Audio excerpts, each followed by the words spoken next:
All right, everybody, welcome to Husbandry. Now, this is the first video or our first debate on politics, and most people they get discouraged from talking about politics with the people they know. And you got to ask yourself why, because politics is very important to control every facet of your life, be it be paying for roads and education. So the situation we in as African Americans, we must talk about politics. We must talk about it openly and not be scared of confrontation. With that said, sometimes when young people don't really know about politics, they are sometimes intimidated by older people that know the history. But that's that's neither here nor there. Right now, we're gonna get into the debate. So sit tight and enjoy. Okay, everybody, welcome. Now, I'm gonna go first with the with my presentation. And right now, we're waiting on one more person. He might pop in during this taping right here. But right now, we have the honor to have two parts of the soundproof hunger room. I apologize, everybody. I'm always mixing up, man. But anyway, so we have College Park Sign and Orlando Crespo. And Afro Rican, I apologize, brother. I knew you had a nickname, man. They know. They know.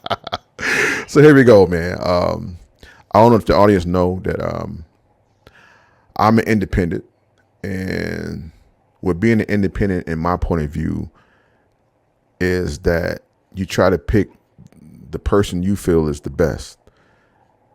But I have to give a disclaimer. I've been a Democrat all my life. So right now, we'll get into the video. And before I get into the video, I want people to keep in mind is that right now, in this angle, I'm talking about immigration. And some of the things that we are not understanding is that we got to take the things that's happening right now and look forward in time and see how it's going to look. And if we look back in history sometimes, is that, do you remember when the Italians came over after World War II? Who did they bring with them? They brought the gangsters with them. And they took over. When I say they took over, they settled in neighborhoods and they had strong men. And those strong men was able to, the Irish took over the police department, and each people that immigrated into this country took over a certain sector of this country. And as you know, they became rich, they became powerful. And we're looking at something right now, which we all say that, well, I'm convinced that the majority of immigrants that's coming from Venezuela, is that's the majority of immigrants that's coming here illegally, is that is the Venezuelans. But the question is, are they bringing their gangsters with them? So I'm gonna get into the video. But before I get into it, let's talk about our leaders. In the video, it's going to talk about the boule. The boule is our fraternities and sororities. And as you know, back in the day, they was pretty powerful. Not powerful, but they was prestigious. And now as our young people are getting into these, into the boule, they call them Divine Nine, whatnot. I'm not knocking them, but I realize is that they are almost acting like a hierarchy to us. And they are, people might say, selling us out for positions and status. So in the video, the woman at the end is going to talk about the boule. So you can research the boule and who they are and how they became. So I want to talk about the politics here in Georgia for a second. We have two senators as Democrats, and we had one Democratic opponent last election cycle when it came to governor, which was Stacey Abrams. She was a darling. She had her everywhere. But the question is, where is she right now? And that's what the things that I say about what made me independent, because our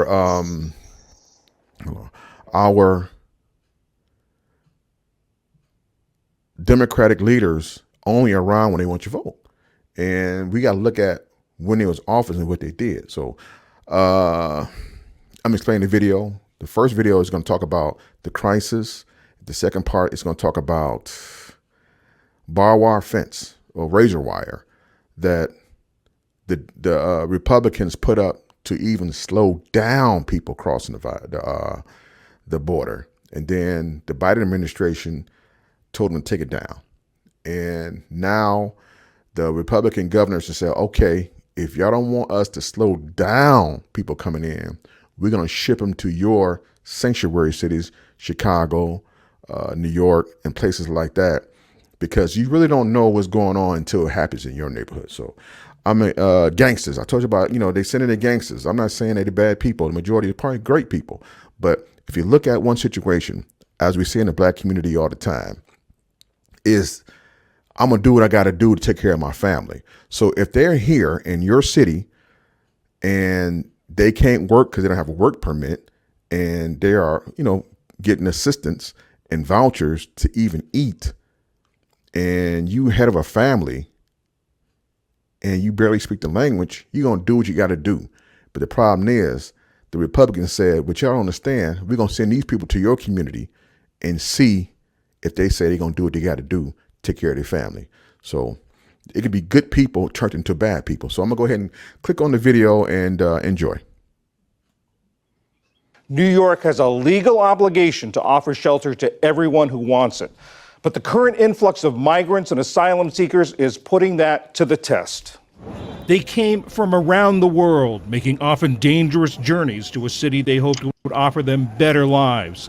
What they've found is a city whose migrant crisis is at a breaking point. An intake center at the historic Roosevelt Hotel in Midtown Manhattan has been filled to overflowing. Many have been sleeping shoulder to shoulder on concrete sidewalks. Mayor Eric Adams has called for federal assistance. We need help.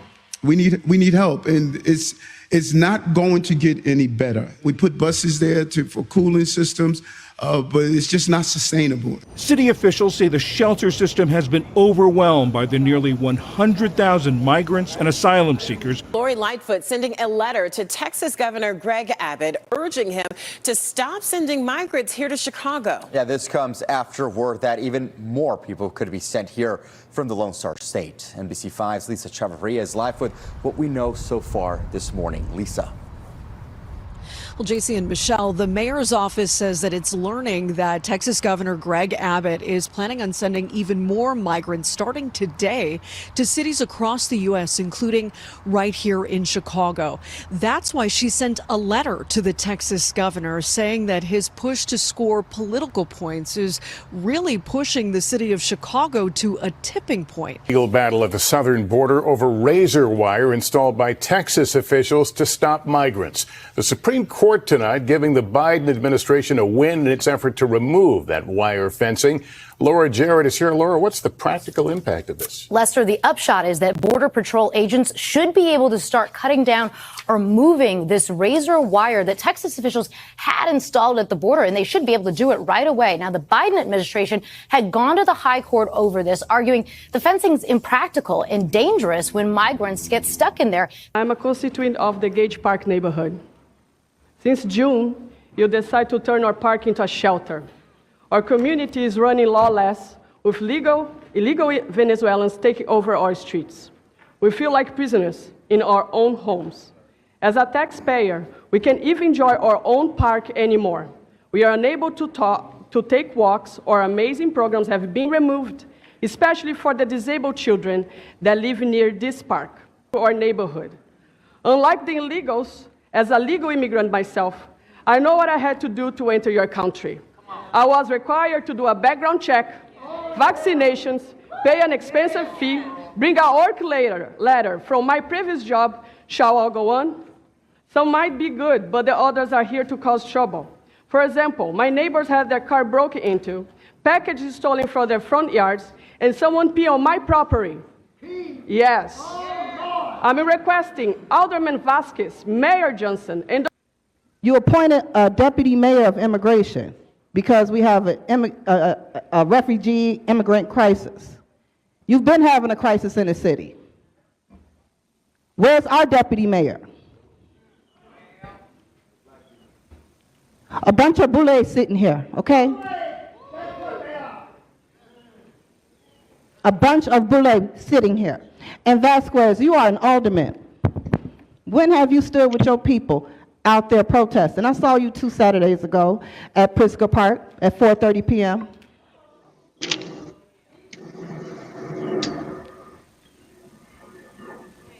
Why you find the strength to protest with them? Okay? I don't see how, and I hate to play the race card, but the government has given us no other choice but to play the race card. And stop asking these people for anything. You're supposed to be demanding. Okay? But you know what? Once they done using you to lead us to slaughter, they're going to put you in the grinder next. That's how it always happens. And don't play on our emotions with Harold Washington, okay? Because he did do a great thing. But what you did in March 23, that was a slap in the face to all Americans, not just black Americans, okay? The reason why I bring us up is because we are in a national crisis, okay? But when anything is of scarcity, they take from us first. That's why we are in here so loud, screaming in your ear every week about our issues. Well, I think personally, it's, you know, America was founded by immigrants. So to fast forward to today, I think it's a lot of propaganda for the Republican campaign to sway voters. That's pretty much what they're using it for, to sway voters to say, hey, enough is enough. Maybe Trump can do something about this. I think that the immigration is prevalent in the Southeast, in the Northeast, in California. We all going through the same situation. And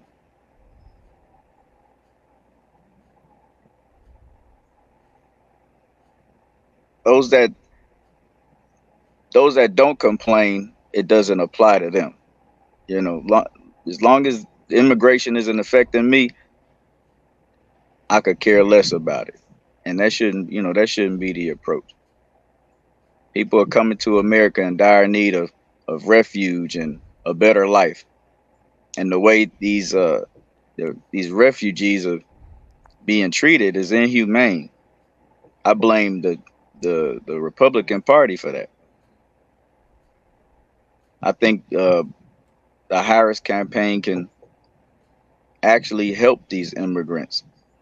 It'll take a while, but nothing's going to be done overnight. We definitely need some help.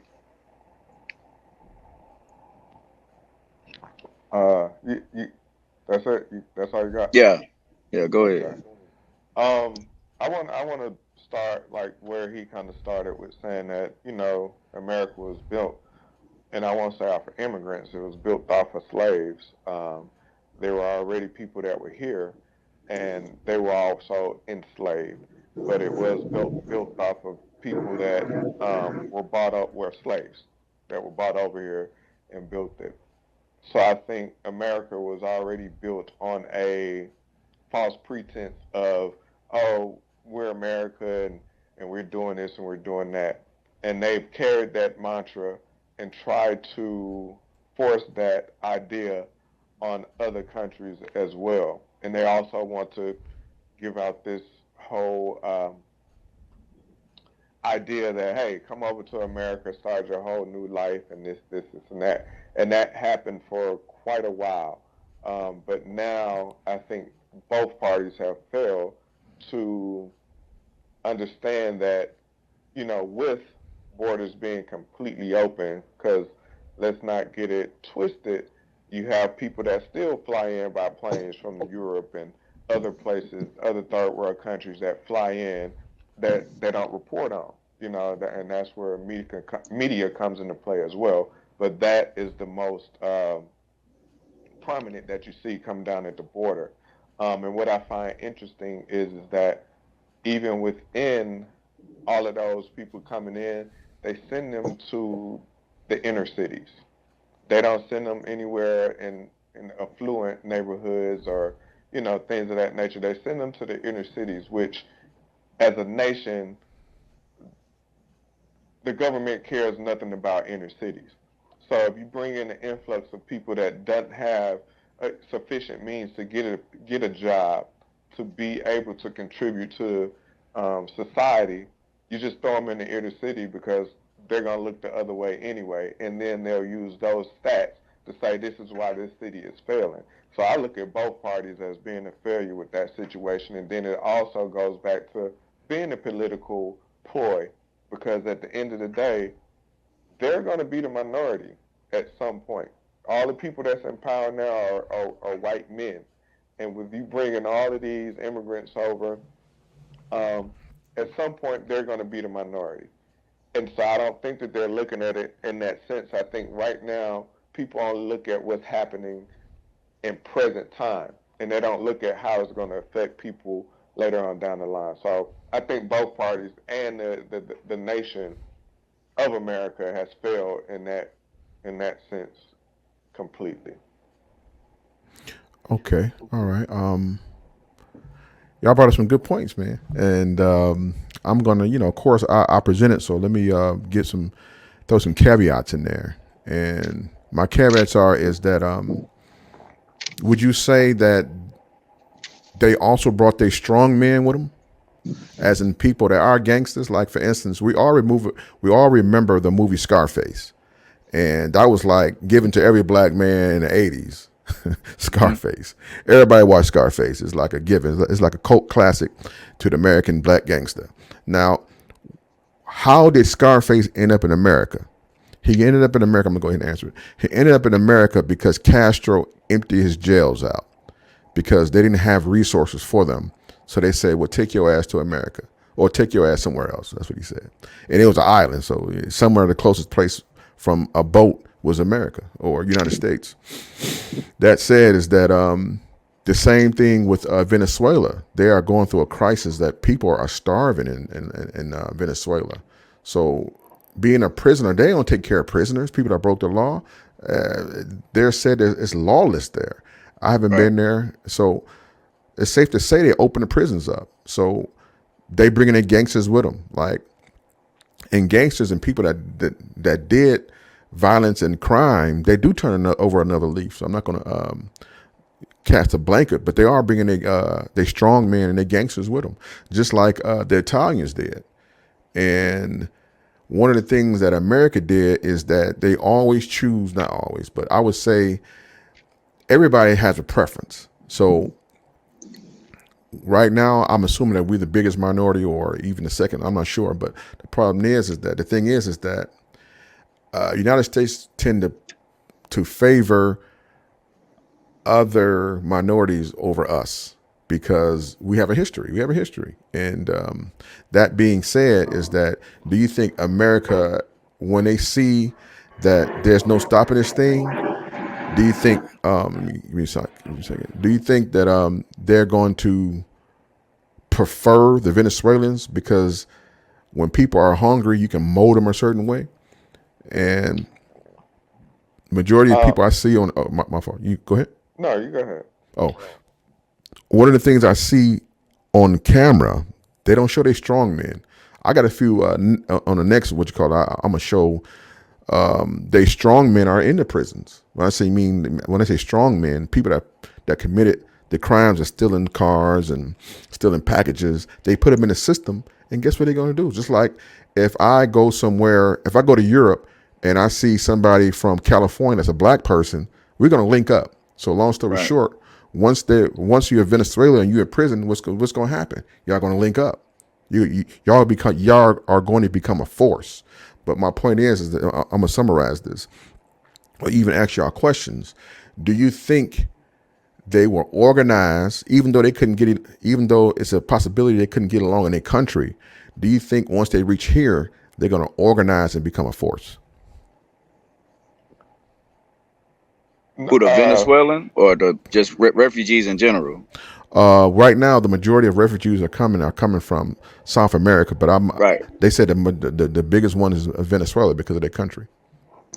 Right. When you have an influx of people that's migrating towards the United States or wherever department, wherever they may come from. Everyone's intentions aren't good. If they're wreaking havoc in their own country, it's hard to break that mold. It's give or take. Nobody's coming to the United States. Everybody's not good. I get it. Like you said earlier, there are some good people coming over with strong intentions, wanting to achieve the American dream or whatever that may be. And then there are some people with bad intentions coming over here with terrorist ideas and stuff like that, wanting to terrorize the inner city. And how Sean so eloquently elaborated earlier, he said, hey, if they're in our inner cities, they don't care about that because they don't really care about the inner cities. Once that shit starts affecting suburban America, that's when you grab people's attention. That's when the antennas raise up. Or when it hits close to home. When it hits the heartland of the United States. Sure, there's bad people everywhere, Kurt. But will they form some kind of alliance for a hostile takeover or whatever? You never know. I pray Homeland Security or whoever, or the police department or law enforcement will enforce certain rules and regulations to prevent that. I want to start off with a quote. Something one of my favorite people said. Denzel Washington said, if you pray for rain, you got to deal with the mud.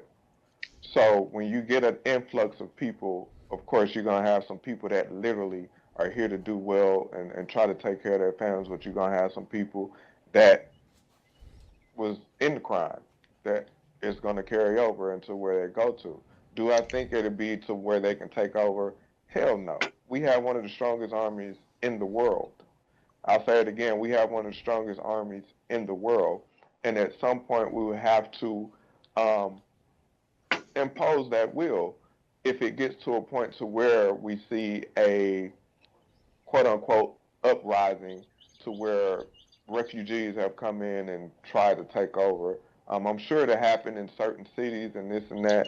And I hold America to the fire on being able to go in and douse those flames immediately and not try to, pussyfoot around it. It needs to be addressed immediately and directly, and make sure to send the message that if you come over here with the foolishness, then we got to send you back. And I will say that I do have issues with the way that America is handling that situation now by giving out this money and giving them, a lot of them just places to stay.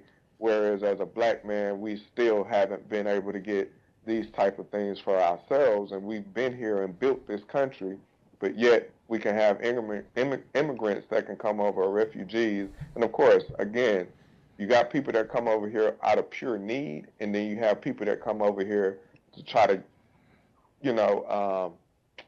take advantage of situations. So, yeah, in closing, America needs to do a way better job in policing the immigrants when they get here and not just willingly giving away all this free stuff to them, and have the protocol in place in order for them to be able to submerge themselves into society and be a contributing citizen.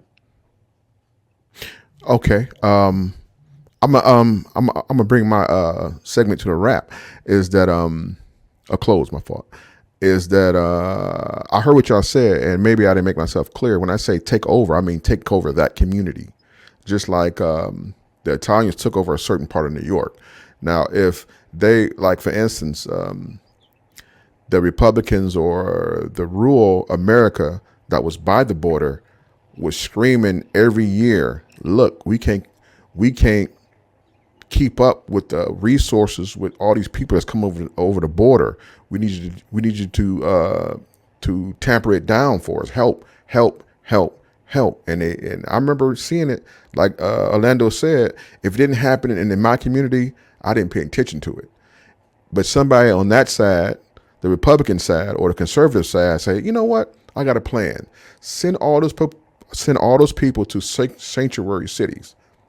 And that's when I woke up. I'm not saying that everybody's waking up to it, but now, me being somewhat of a guardian of my community, I can see if this trend continues, something's bad going to happen in our community. And it might be too late. We might be in free fall. You can't be in free fall for so long until, you can't correct it. So I'm going to go ahead and move on. It's time for Sean to present. Okay. When we sit and we talk about the candidates, Trump and Harris, it's hard for me to understand why any black person, especially black men, could still want to stand behind this guy based off of character alone. And that's what, I wanted to focus on in this video, where, I take it back a little bit when Malcolm X, because a lot of people that, claim to be pro-black and this and that, Malcolm X is definitely somebody I hope that they listen to or at least try to get something from. But Malcolm X said, if you're black, you should be thinking black. And there's absolutely nothing I could say about Trump that would lead me to believe that he thinks black. He's definitely not. And let's be honest, politics is politics. But at least I want to know that somebody can at least blow the smoke in my face and say that, hey, I'm going to try. But Trump has not done that in my eyes. And he's proven historically and through his relationships with the type of people that he deals with that he definitely isn't for black people. And I think this clip would kind of further that and let you know exactly what I'm speaking of. Back in time to the Republicans' vice president to Donald Trump, J.D. Vance. The portrayals, unfortunately for Lace, are rather accurate. In the year 1990, Vanity Fair wrote his ex-wife Ivana, who, as we know, was buried on one of Donald Trump's golf courses in order for him to save a few bucks. Ivana Trump told her lawyer, Michael Kennedy, that from time to time her husband reads a book of the Big H's collective speeches, My New Order, which he keeps in a cabinet by his bed. Oh, that's revealing. Then there's the horror stories of this man you see on your screens, ex-chief of staff John Kelly. And I have to tell you, when General John Kelly told me the story of Trump's praise for Hitler, here's John Kelly. He's a retired Marine general, served in the military for more than 4 decades, is a Gold Star father. He lost his son in combat in Afghanistan. And he told me, he would sit across from the president at the time, praising Hitler, praising Hitler's generals for being loyal to him.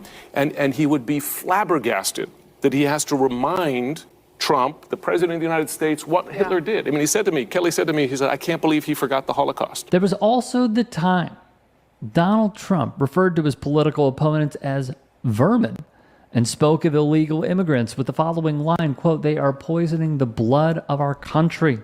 He would follow that up with, in his own words, this quote, they said the Big H said that. Then from ABC, after insisting the Big H used the words in a much different way, Trump went on to make the blood reference again. It's true. They're destroying the blood of the country, he would say. They're destroying the fabric of our country, and we're going to have to get them out. In other words, Trump's response, when criticized for using the Big H's language, was to acknowledge the criticism and then to double down and use it again. These are not unfair critiques, Mr. Lace, they are actually warranted. He employed Sebastian Gorka in his cabinet, per 3 people that spoke with NBC News when they traveled to Hungary, specifically where Gorka is from. They found that Gorka was a member of Vitezi Rend. During the war, the State Department listed Vitezi Rend among a group of organizations under the direction of the Schmazis in Germany. Very revealing again. Trump also employed Stephen Miller, who had emails uncovered by the Southern Poverty Law Center showing his promotion of white nationalist literature, pushing racist immigration stories, and obsessing over the loss of Confederate symbols after a murderous rampage. Tell me again, which one is worse, Mr. Lace? Okay, we're back. First, let me give credit to TYT Sports. Follow them on YouTube. That's the Young Turks Sports on YouTube. So I just want to give credit to that video. Copy that. Do you want to ask us questions on, like, how we feel about it? Yeah, you go first, Kurt, because I know this is, like I said, we're debating. Okay, for sure. So For sure. Go ahead and opine. Hey, yeah, real quick side note. Hey, Orlando, unmute your mic because you muted yourself. Okay, you unmuted. Okay, so check it out. So, listening to the clip, I agree. Trump has some questionable people around him, and he has said some questionable things. And also, he said he did some things for the black people back in the 80s. And people evolve, people change, and people really don't have, like, people on his level, when I mean level as in wealth, sometimes have a different way to view things. But to be real, be brief, is that, so I can get y'all in here, is that we all remember Lawrence Taylor. And Lawrence Taylor had a substance problem. And it's safe to say everybody that was on his team wanted him as middle linebacker, even though he was out of control, I heard. I don't know him personally. But that being said, I just believe we need somebody at the helm that is willing to do what you got to do. But like you said, what is his personal views? So I remember they asked General, I forgot his name, they call him Mad Dog, whatever this Caucasian general.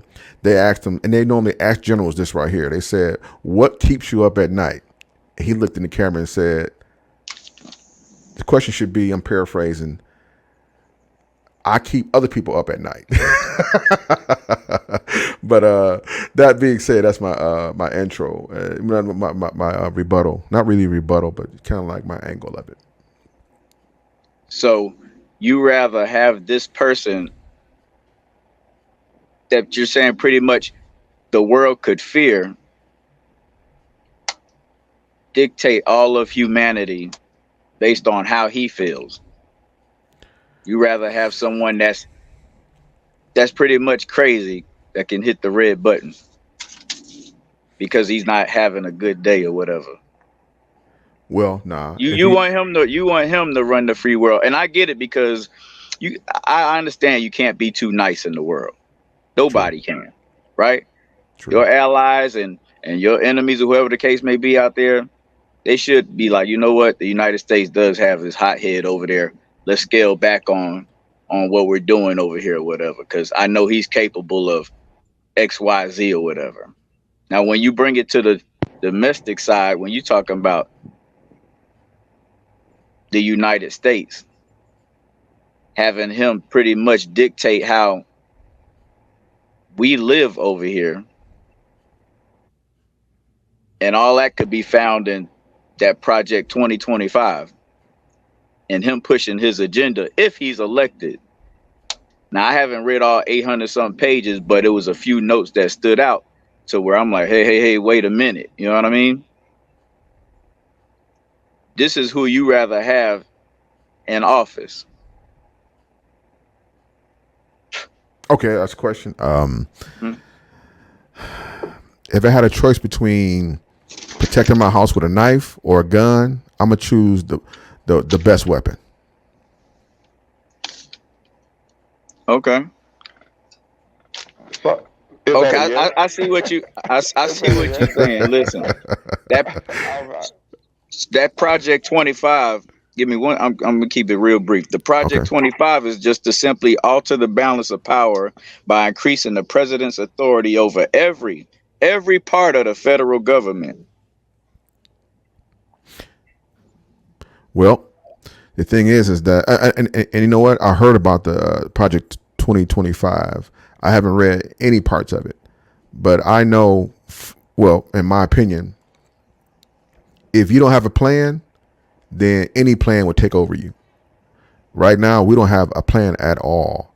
How As do let's you say, know? How do you go- know we don't have a plan? And who are you talking about when you say we?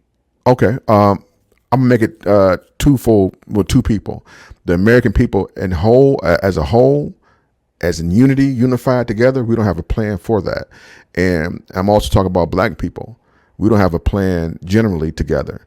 Now, if somebody got together and made a plan called 2025, they have some type of organization that I disagree with. They're called MAGA extremists, which is going to control over your whole life. Okay, what's our plan to counter that? To not let it go. To not let it go through. Okay, I mean, like let's say I'm a chess player, not a great one, not a good one, not even a good one. Is that I know why I'm playing chess? You can play defense all day long, and if you don't have an offense, and once once in chess, you realize that, man, I got to get this person on defense. So if we don't have no type of offense, can you imagine having your defense, using a football analogy? If your defense is on the field all the time, how can you score? Kurt, The if you're defense. gonna use sports, they would tell you offense wins games, defense wins championships.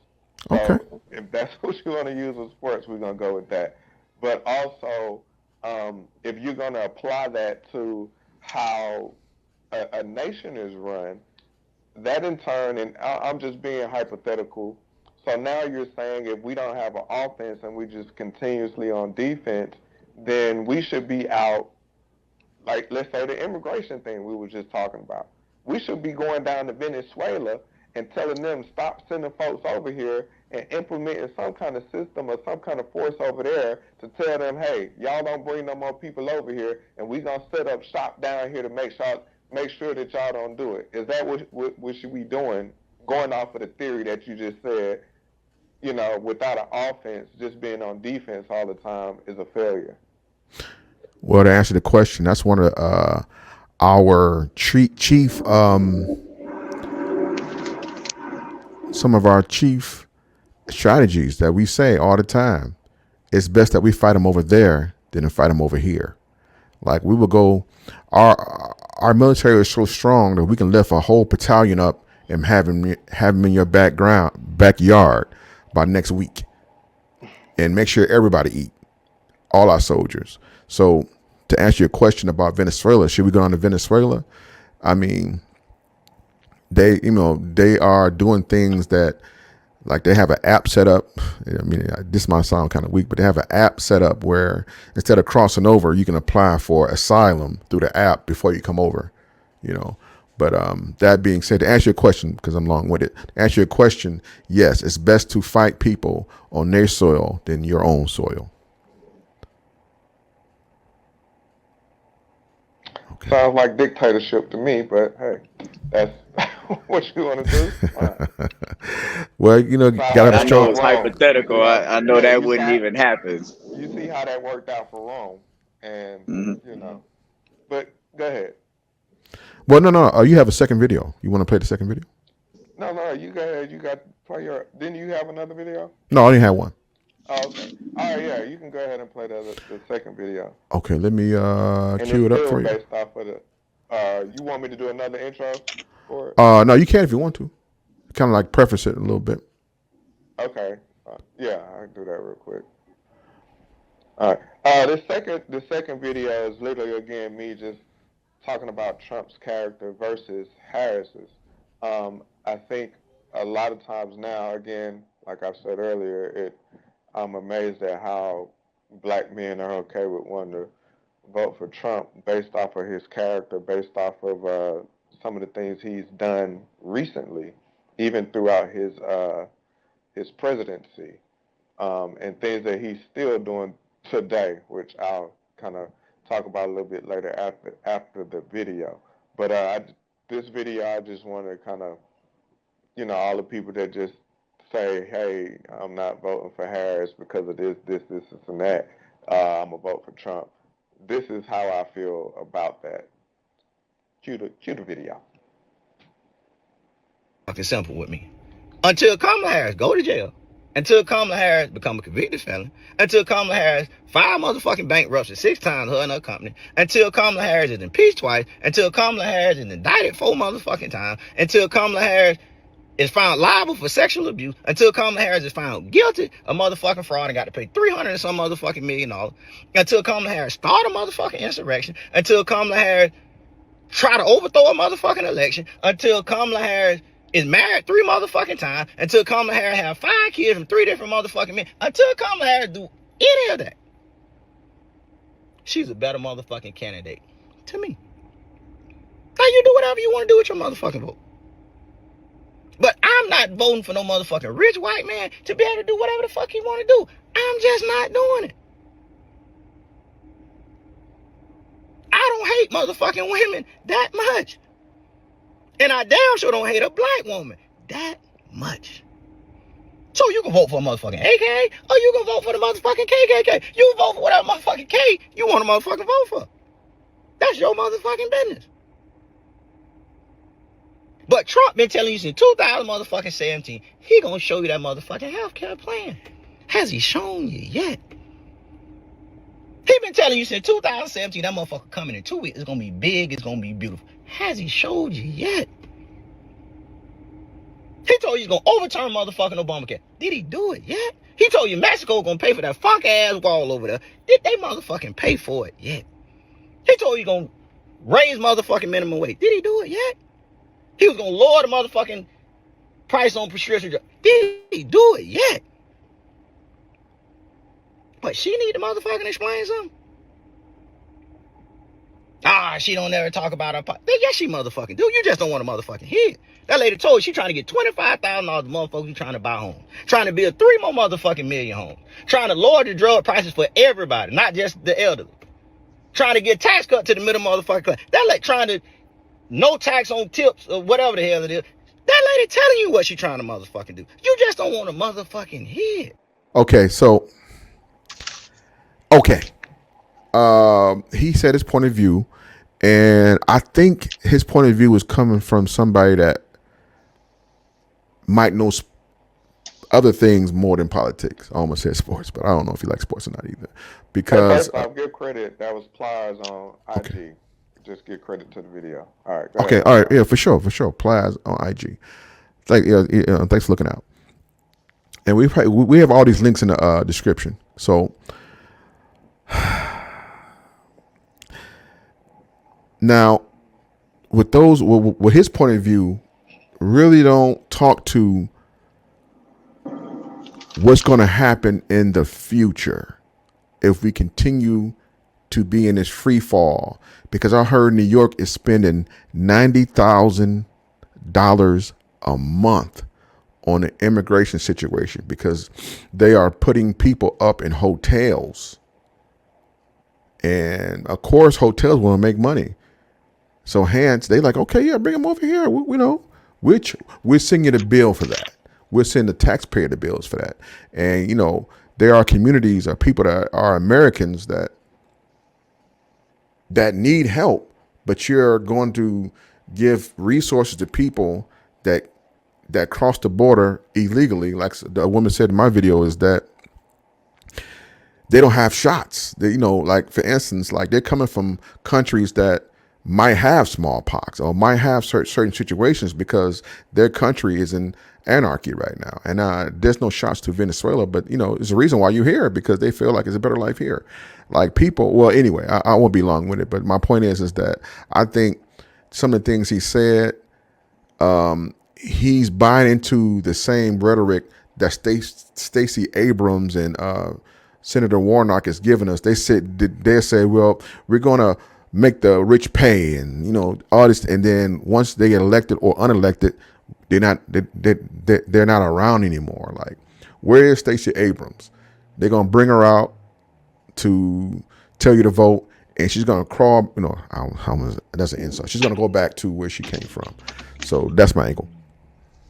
Don't word out Stacey Abrams because it's a possibility she may run for election in 2026. I understand she lost both races to Kemp, but when you lose in that manner, Kurt, you have to understand how it was taken from her. We all know that politics is a dirty game, and the way that ended, it could be mentally devastating. It could drain you. It could take you out of politics pretty much. That woman was simply robbed of that campaign, of that race. Okay. She also stated that politics is a fancy word for how we treat each other. Government is nothing more than an assembly of people deciding who we value and how we are going to show who we value. That is nothing but the truth. And when those out there that are indecisive and don't know when to vote or who to vote for, or just say, I'm not voting at all, we decide not to participate. We're deciding to let someone else tell us who our people are. So we got to do our due diligence, man, and our civic duty to go out there and vote. Oh, it won't count, won't do this. I get it. Local elections matter most. But I'd be True. damned if I'm going to stand by and have my ancestor who sweat blood and tears and got sicked on dogs and shit for us to have the right to vote, not to do my part, man. If you could wait in line for J's for 3 or 4 hours and 2 days and online, you could sit up there at the polling booth and sweat a little bit and cast a vote for 2 minutes. That's just my take on it. It's Stacey, true. I believe she's gonna run that thing back in 2026, and she will be governor of the state of Georgia. We on the brink of history, ladies and gentlemen, and I wish Al was here. There's a blue wave, a woman's wave from coast to coast. I said it before. That's gonna sweep this country, and there's a new level of enthusiasm in this country right now since Biden bowed out. And why Copy wouldn't that. you want to be a part of that? And those that don't vote, I believe they'll throw their, kind of similar to throwing a stone and holding your hand. I don't care who win, but let's see if the sister gets in, what we'll do, what she'll do, or whatever. Don't do that. Either you in or you out. Now, my take is as far as our foreign policies and stuff, as far as that goes, out there in the Middle East, having a woman that in that stature, how receptive are they to a woman being a commander in chief? Some women here in the States don't want to see a woman in power, a black woman at power. And stop telling me she's not black. You're entitled to your own opinion, but that's a black woman running for office. Well, a woman of color. My fault. Woman, yes. Okay. We got women all across the globe that are prime ministers for other countries. That's true. And you know what? Maybe it's time for this country to be ran by a woman from their perspective. We slowly getting rid of tradition. I'm all for change. I'm not narrow-minded at all, but we're entitled to our own opinions. That's what makes this place beautiful. We got the strongest military in the world. You could talk all you want about the United States. Move somewhere else and don't like it. Ain't no place like home. Let me know how that worked out for you. True. That's just my take on it. Go ahead, bro. Let me talk Good about comment. a few things. First off, Kurt, you keep bringing up Stacey Abrams and what she's doing now, or like you would say, what she, once she lost, she just went away. First and foremost, she was single-handedly responsible for turning Georgia from a red state to a blue state. So she made sure that all of the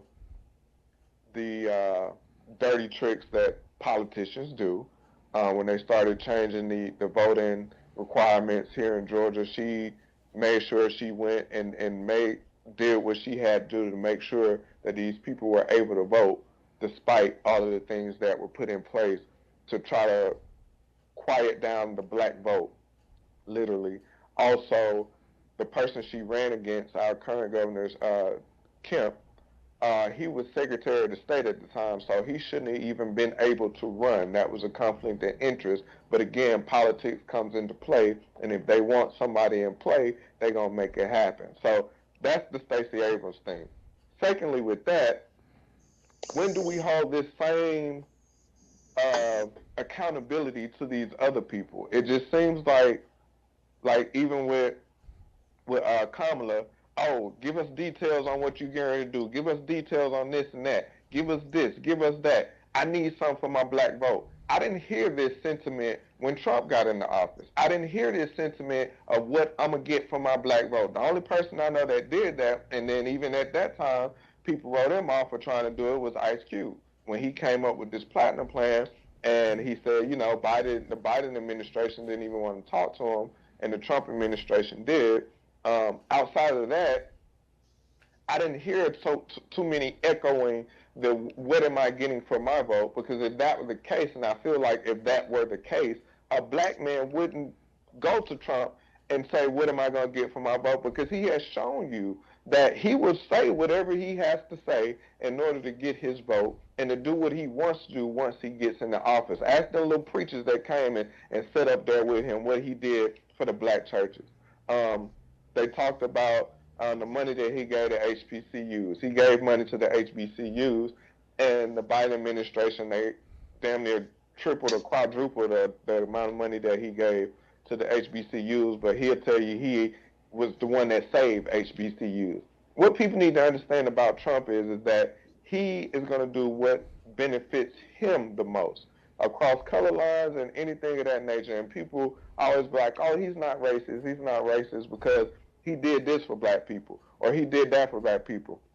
For people that say that, I say you probably work with some racists, because when it comes down to making money, white folks are going to do what they have to do to make their money, whether it's on your back or somebody else's back. So they can not stand your guts, but if you making money for them, they're going to do what they got to do to make sure it happens, and they're going to go home and talk about you at their home. You know, and we do that too. So you can miss me with he not racist. Okay, the video showed how he's in cahoots, and he always employs people that have ties to KKK. His family, damn it, his dad was, you know, hanging out with one of the Grand Wizards. Come on now. These are traditions that are passed down. Also, the other thing about Trump, and I'm sorry I'm going on this spiel, but I just want to get it all out. It's okay. I want to get it all It's out. okay. It's okay. You know, we talk about Central Park 5. These guys that he took out a whole page in the New York Times to talk about how these guys was guilty and they should be, you know, killed, basically, in jail, only to find out that they were exonerated because the evidence was there that they were wrongly accused. And That's they right. got out. They did years. They got out. And to this day, he still stands on they should have been killed. Okay, that to me tells me is somebody that doesn't know how to deal with truth, but more so wants to be right all the time, regardless of what the facts are. And that's part of what the problem is in today's world. People don't care about the facts. They just want to sound right or they want to be right. And you can be wrong all day, but if it sounds good and you got enough people to follow you with it, they're going to continue to follow you. Another thing, Trump just did this the other day. He went to the Arlington Cemetery to lay some wreaths for some fallen soldiers, and he went into a sacred area where they don't take pictures, they don't do video, they don't do any of that stuff, and they told him, hey, you can't do that stuff in here. They roughed up one of the security guards and told her, we're going to do what we got to do. And he went in there, literally recorded video and took pictures for political, not something that against the law. Right. He broke a federal law just to take pictures to make a political video or political propaganda. Well, I don't want to say propaganda, but yeah, political campaign for himself. So now you're telling me, which goes along with the insurrection, you're telling me you're bigger than the law. And he has shown that time and time again to say that I am bigger than the law and I can do what I want to do. That's why he got the Supreme Court is stacked. He killed Roe versus Wade, and now all of a sudden, oh, it's time to vote again, and I see the American people prefer for Roe versus Wade should have been in place. So now I'm okay. I'm gonna create some laws to protect the IVH or the in vitro thing or whatever it is now. But you kill Roe versus Wade. That's something very concrete that you just turned all of a sudden. Why? Because it's voting time. So that tells me you don't care anything about the people. It's about what you want to do for yourself. He also said if he gets back in office, you won't ever have to vote again. Sounds like a dictator to me. So again, I don't understand how black men can stand behind somebody like this who does not care anything about you. He cares about himself and what he can do for himself, and he uses all of that stuff as a guise to say, okay, I care about America. The hell you don't. I'm done. Kurt, hey, come on, preacher, pass that offering plate around here. Pass that offering plate around here. Hey, man. Hey, I hear you. Well, look here. Well, look here, Kurt, man. let me, before we close out, Go ahead. Kurt, I have a daughter. Uh-huh. I have a wife. Mm-hmm. With his stance on reproduction rights, that would solely affect how they manage their bodies or allowed to receive treatment and stuff like that. That holds a lot of weight in the Kamala Harris campaign. Okay. Would you want someone that Project 2025? You want that to hang over our children and our family's head like that? If that were implemented. Okay. Like I said, I haven't read 2025. Only heard about it and some bullet points on it. Mm-hmm. All I know. Well, to answer your question, no. First, to answer your question. The second part is, okay, what is our counter plan? We can counter that if Kamala is elected in the office. Simple as that. They'll extinguish all of that. And okay, all right. Now your wife or your daughter could receive care and wouldn't have to leave the state to receive care if something like that were to happen. You mean abortion? Sure. Okay. That's a sensitive topic, but I mean, it is. Maybe I shouldn't have said the word, but but the thing is that y'all mentioned Roe versus Wade, right? Mm-hmm. Now, is that a law or is that a court ruling? It was a law based off of a court ruling. No, it's still a court ruling because laws are not named like that. Laws are made by the other branch of government.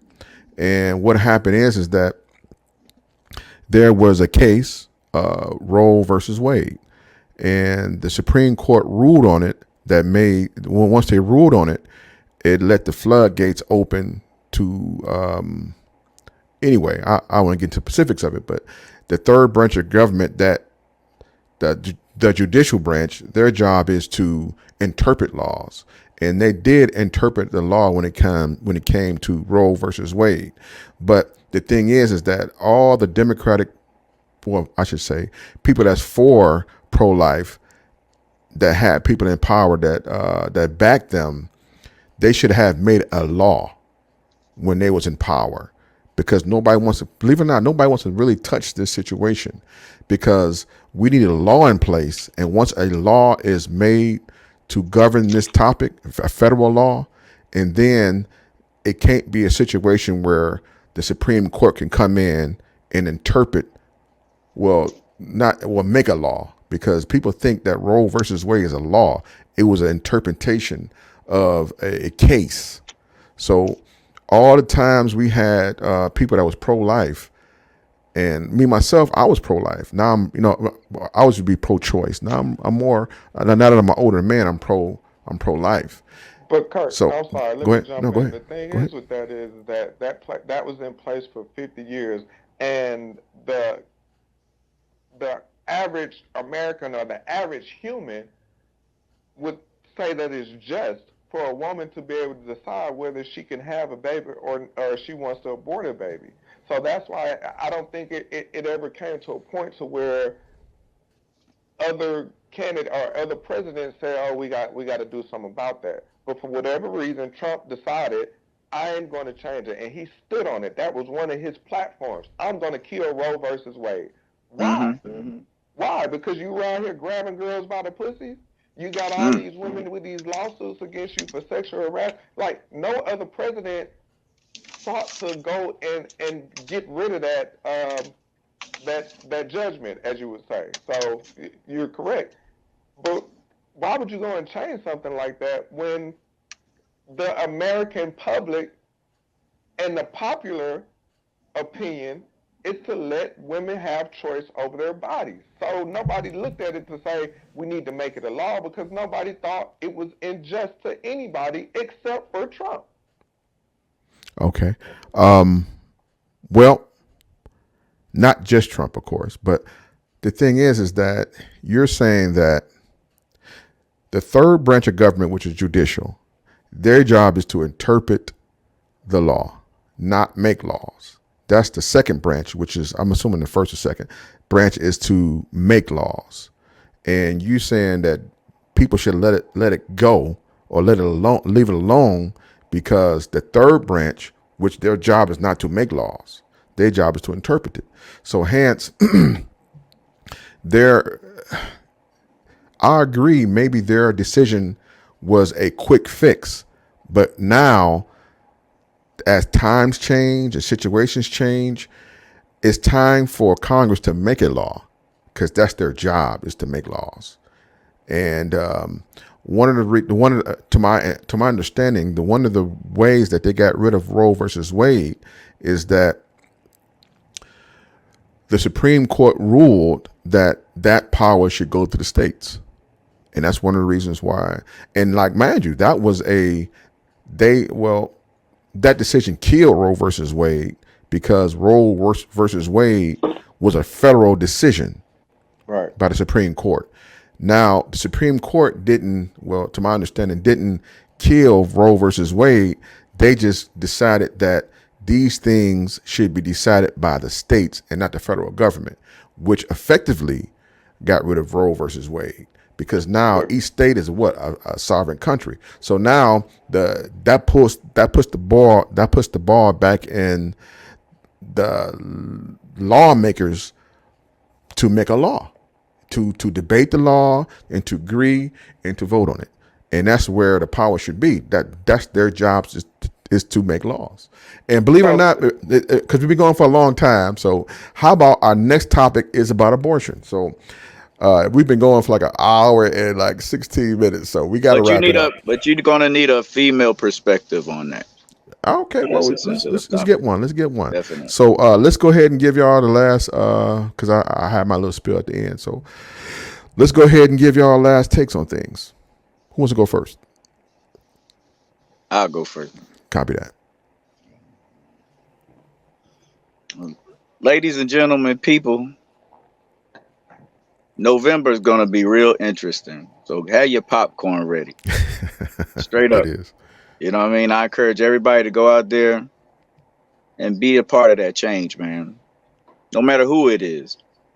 We still family. I respect you, whatever the case may be. Any race, creed, or color. But these are the conversations that we must have, and have them at our dinner tables with our family and friends. Not to judge one another, but just to get a shed light on what really matters most. And we can't change things if we don't change it. If we're not going to be a part of that change. I appreciate the opportunity. Always a pleasure to talk to y'all brothers, man. I'm here if you need me. And y'all be safe out there, man. I love y'all. Appreciate y'all.